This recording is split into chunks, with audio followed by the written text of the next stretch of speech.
Hello, everyone. You're listening to the I Go with Ego podcast, bringing you guests with first-hand experience in studying abroad and seizing personalities excelling in the workforce. We want you to own your journey and be the best you can be. Now presenting your host, Ego Kelly Ikakite.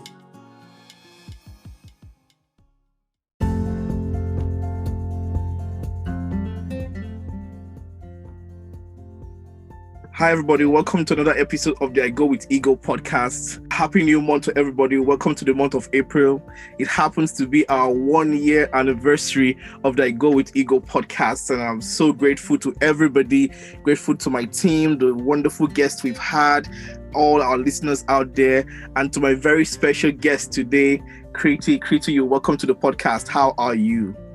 I'm doing well. How are you? Thank you for having me. Absolutely, I'm doing great. Thank you for honoring my invitation. I didn't know anyone else to bring on this wonderful celebration 1-year anniversary, but to bring you in and share your wealth of wisdom to my audience. Thank you.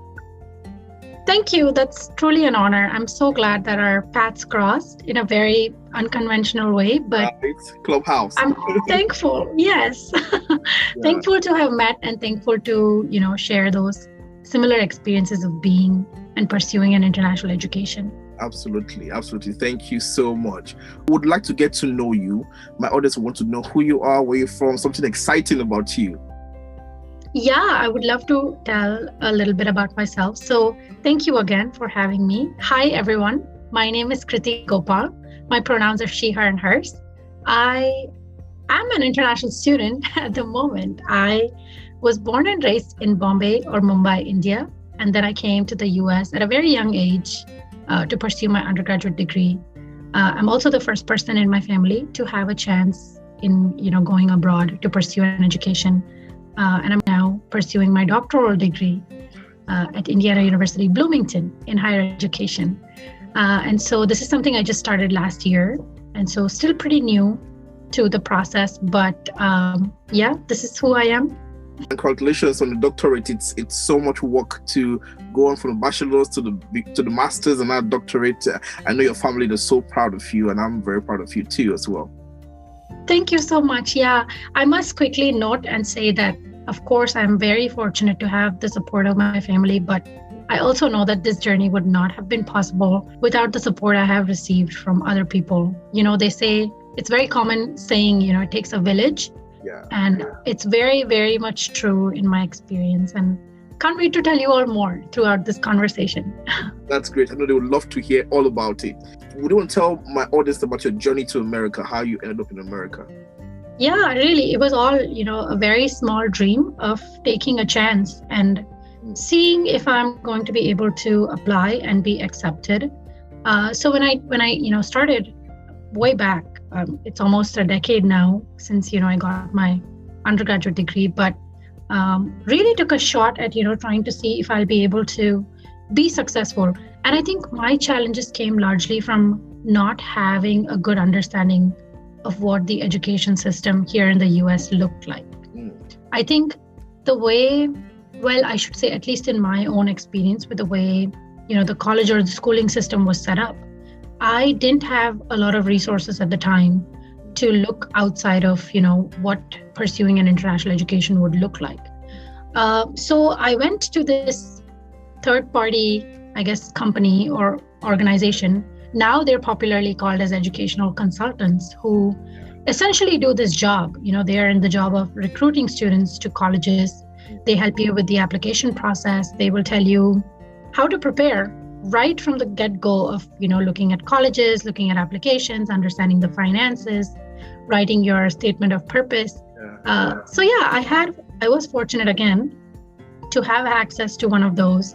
And I think also because my family lives in the city, so we had access to that easily. But that didn't come free of cost. We had to pay a fee up front in order to, allow them to help me to understand how I was going to apply.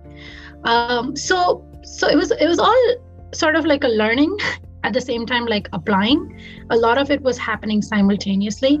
And like I said, I just took a shot because I wanted to see I really had good grades in high school, which I knew would land me into a good college or a university.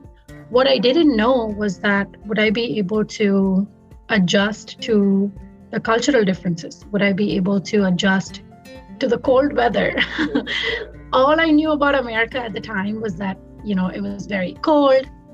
And just the little I knew from like seeing whatever I'd seen in movies. Now I sound so naive saying all this now that, so many years have passed. But that's the truth. I really took a chance of sorts. And fortunately, in my case, it worked out to where I ended up applying with the help, of these consultants. Yeah. I was able to apply to a few selected schools. And that narrowed down my process quite a bit in terms of, what school I was looking for and what degree I wanted to go for and such. I think ultimately the choice came down for me personally on the basis of cost, because as you may be aware, undergraduate education is very expensive. Yeah. And so even if you go to the largest state schools, education, obviously you as an international student, you end up paying a lot of money in tuition fees. So that's where my selection came down to. It came down to fees and just seeing, if the program really had to offer what I was looking for in terms of the experience that I was wanting to have. Yeah, I agree. It always comes down to the funds, the funding, how much we have to pay for school and how much the schools are willing to give us, in terms of scholarships. And that's the major factor that people, consider in terms of choosing a school and wanting to school in America, which is sad though, but it's the reality. So for someone that wants to come for their undergraduate degree in America, what is the breakdown of the steps? Yeah. Honestly, now I feel there are a lot more resources than before. Yeah. And I say this I'm sure even when I was trying to apply, I'm sure there were resources. I think I was just very focused, and I was narrowly focused in my search and my research. So the very first thing I would say is something that's amazing and that, most people have access to today is social media. And I say that because a lot of people have these resources and, a lot of their experiences already laid out. So if you were to just go into a search engine and say, study abroad experiences, international student experiences, you are going to see a list of resources that come up. So I guess that would be the first step that I would suggest for any student. If you are interested in going to a country, just put it out. Just think of the words that come to your mind when you want to, study abroad. Yeah. And pertaining to your search, just put it out on the search engine to see what comes up. And then I would say use the resources that you have. You may think, this is again from my experience, you may think you don't have enough, but the reality is the whole world is actually in your palm. Mm-hmm. And so it's all about how you harness that resource that you have in your hand. And by that, I mean either the cell phone or a tablet or a laptop, and the connect that it has to the internet. Obviously, it brings you, closer to the world. And so keeping that in mind, start looking for groups or resources that might be more specific to your own country. Of course, this is not the most traditional way, but if you're just very ahead, and I would recommend that you do this ahead of time, even if you're going to, go abroad, say in 1 year, there's no such time as perfect time. You can always do the research and then change your mind if things don't work out. True. In order for you to be able to even get through that process, you have to do the work, honestly. And so it's good to always do the research, always be ahead, think ahead, connect with people. That is how you're going to learn. You might make mistakes, you may not know everything, but the more you become vulnerable or the more you are open in telling your story and how you say that to other people, that is how your connection is going to grow. I think that is the one biggest thing that I've learned from my experiences so far. But I guess coming to more the technical points, right? So I would say, think about schools that you are interested in as well.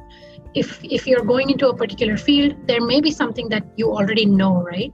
Say, for example, a certain school is very good in the sciences, or a certain school is very good in the liberal arts program that they have to offer. So think of those things and then try to even search best programs in the US or best programs in the UK with, the college names.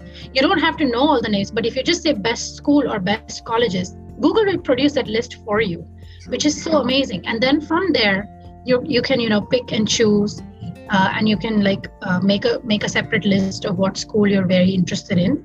And then just look through. A lot of times these universities have the information on their website, which is what is so amazing. So even before you get to the point of actually talking to someone specific, there may be information that you can gather just by looking and browsing. And I think that would be the very first step that I would recommend to anybody that just says, hey, I'm interested in studying abroad. How do I do this? Research, and research. Absolutely. It's and it's the reason why we do this. When we came, things were not this easy, but now we have so many people like yourself, to tell people, hey, this is what you do. And I feel it's going to be a good thing for people nowadays to make it easier for them to search for schools. Well, you've heard my friend Kriti. We'll go on a short break now. When we come back, Kriti will tell us all about the way forward and what the future holds for her. We'll be right back.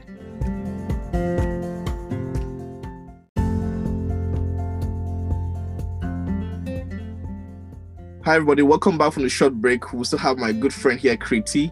So Kriti, I know you're a multilingual person and that's super cool, I can't speak 3 languages, but they're all indigenous Nigerian languages as well. So what languages do you speak, and do you want to say a word in the 3 of them? Yeah, would love to. Thank you. Yeah. So it's actually very common for somebody that comes from India to speak more than one language, especially if they grew up there.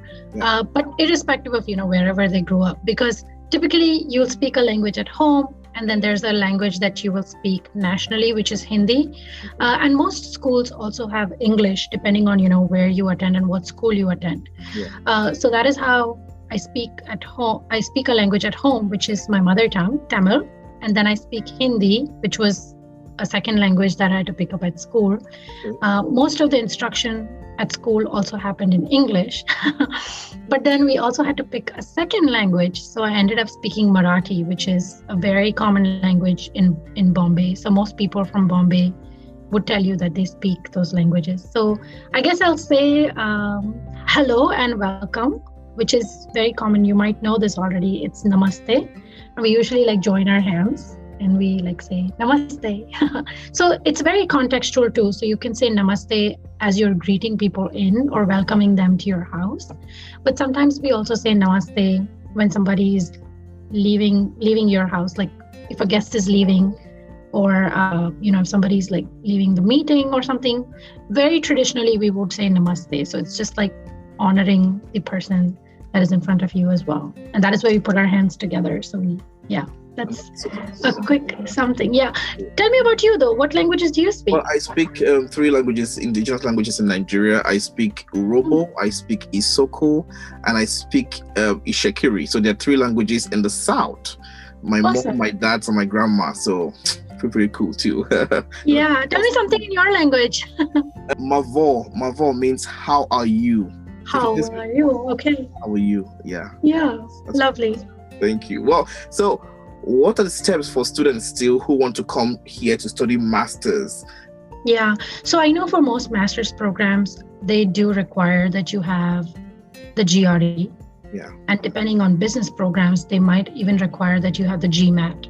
So in terms of preparation, while you're still looking for the names of the schools that you're wanting to attend, you probably want to look specifically at the admission requirements, because each school is slightly different. While most of the schools will tell you, the application fee, statement of purpose, resume, they are going to ask for those GRE scores or even TOEFL scores in some instances if you don't have your undergrad from the US, because there are these language requirements that you have to meet.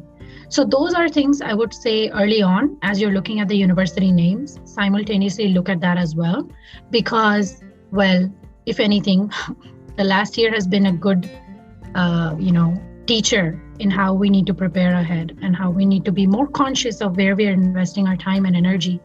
And so if you do need to prepare for those exams, you might also need, additional help, or you might need additional coaching to prepare for the GRE or the TOEFL. And then you have to also appear for them, right, before you submit your application, because you need those scores as a part of your application. So I would definitely recommend looking into those as well. And again, you can always prepare ahead of time. Even if you're not applying in the upcoming year, I think the GRE scores are good for 5 years. I could be wrong, don't quote me, but I'm guessing they are. So if that's the case, then that's one thing that you've already gotten out that you can tick in the list of things to do. So that might be a smart way to, start preparing ahead for your journey in applying. The next thing is finances, right?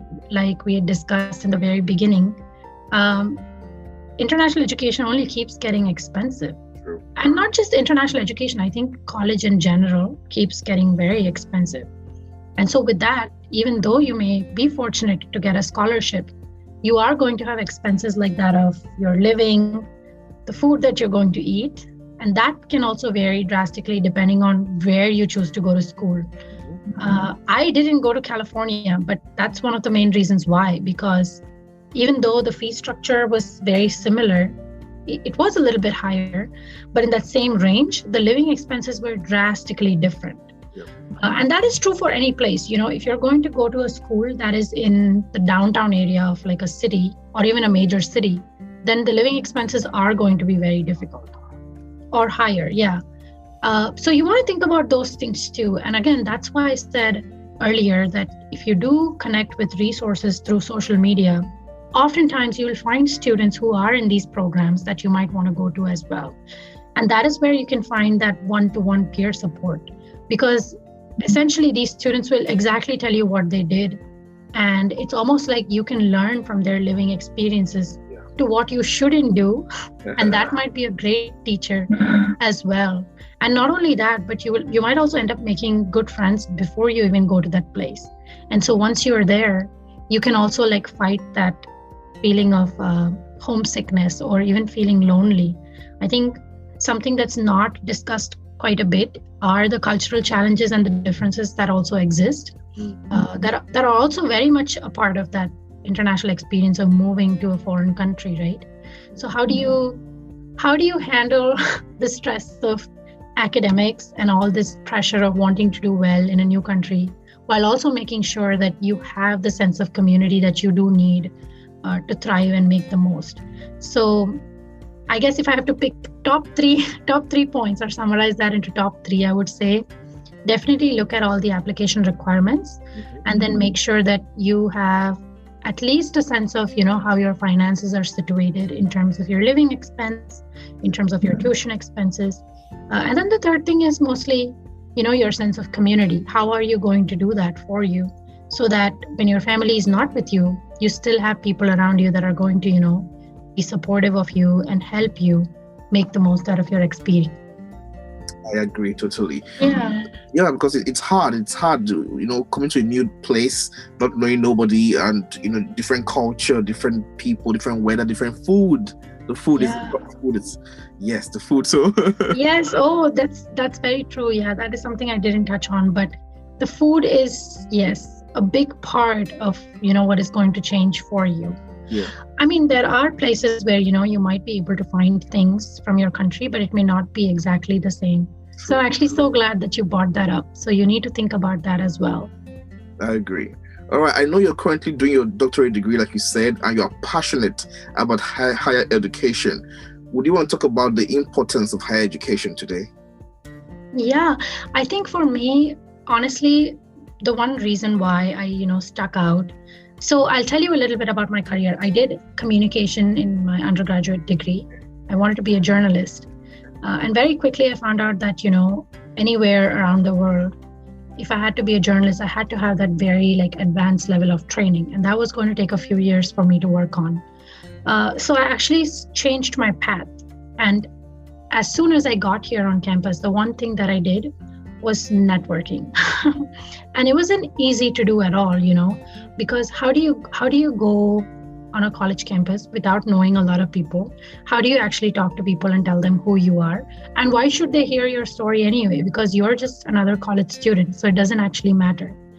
But what I did was that, and it took a lot of practice. It took also a lot of learning in the process to understand that, okay, this was a tactic that I applied, it didn't work. I'm going to apply a different tactic. And I kept trying. I think that is what got me into the system and got me into where I am today. So all through my undergrad, I gained a lot of experience working in different offices on a college campus. And that eventually, many years later, translated into my interest in higher education, because I saw students just like me who came to a college campus and they would struggle in terms of making that connection, because you know how universities are set up here. They're typically very focused on, advising or helping students just get situated into the semester. But a lot of that cultural adjustment, is not actually supported. Or sometimes it is supported, but it gets lost in the process of where the student also is in terms of how well they can adapt to those changing situations. And I think that is why I still want to be in higher ed. I want to be somebody that can one day be an advocate for other international students, because I know that that journey is not easy. And it takes so much for a student to leave everything behind in the pursuit of, wanting to complete their educational dream. Or in many instances, as students may say, the American dream of wanting to, pursue an education, wanting to do better than what you already have within your family. And I think the importance of higher education, I think, is huge, but it's very undervalued. I think people don't actually realize how much you can do with a degree. A lot of it is just lost in the translation of, wanting to get past college, wanting to get a job and be done. But I don't think that's where it ends. I think as a college student, I think you can always be a lifelong learner, whether that is, applying those skills in your job or even just in the daily conversations and daily life that you're living. And so that is also something that I'm very conscious of, but I'm also learning that. And that is what I want to do, I think, going forward in my doctoral journey. I not only want to be an advocate and help in, telling the stories that international students live beyond the scope of, who they are and what they bring. Because I think there are still a lot of assumptions about, international students in general. The largest one being that they are a monolithic group, and they're not. And so that is something that I'm very, very passionate about. And you'll oftentimes find me advocating for those issues around campus. Thank you so much. Before I let you go, would you want to tell anyone who wants to follow the same path you followed, and how can they reach you? They say that my dad actually always tells me this. The sky is not your limit, actually. The sky is of course in your limit, but you can go much more higher than that. You have the universe, and that's what you should be aiming for. You should be aiming for higher than the sky.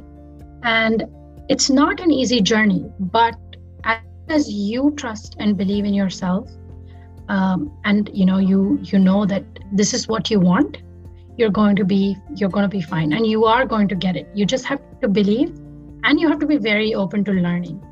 Don't ever let the world tell you, and this is for anybody that is aspiring or wanting to go abroad from wherever they are in trying to pursue an educational journey. Do not ever fall short or sell yourself short in thinking that you don't have the skill to, or you don't have anything new to offer, because you do, and believe in that and trust that.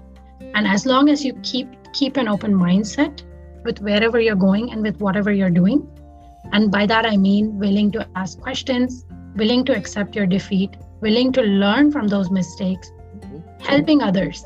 It's not a race. I think a lot of times, even I have been taught and conditioned to think that it's a rat race. It really is not a race at all. It's unfortunate that from a very young age, we fall into that system and being conditioned that we have to fight against the others. We don't.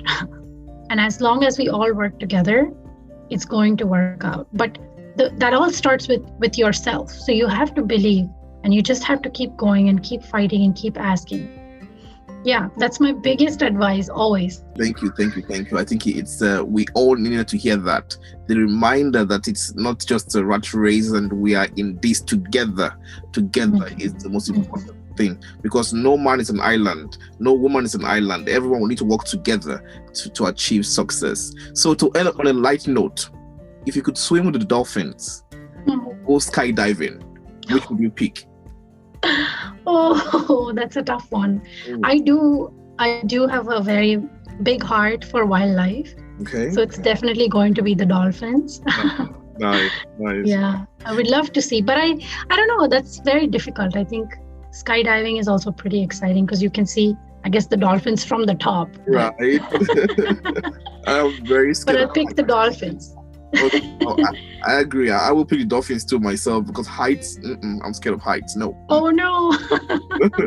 Well, thank you so much, Kriti. You see why I brought her in here. She's a vast worth of resource. She's a good person. She is someone that's willing to help people at all times when you reach out to her. So thank you for being my guest. Thank you for being our special guest in this, our 1 year anniversary. It means a lot to me. It means a lot to the team. And we're super grateful. Thank you so much. And yeah, that's the last thing I would also say.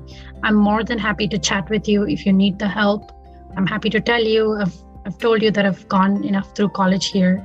But the one thing is, again, I'm not an expert, but I do know this. So the way it has worked for me, it may not work for you, but I can definitely help you with resources that will equip you to find your path. So I'm happy to chat with anyone that is looking for that help. And thank you so much again for having me. Absolutely. All right, everybody. Thank you so much. Don't forget the COVID is still out there. Please social distance. Please wear your mask. When it's your turn to get the vaccine, please get the vaccine because I will be the first on the line when it's my turn to get the vaccine. Social distance. And thank you for listening. I'll see you all another time. Have a wonderful time.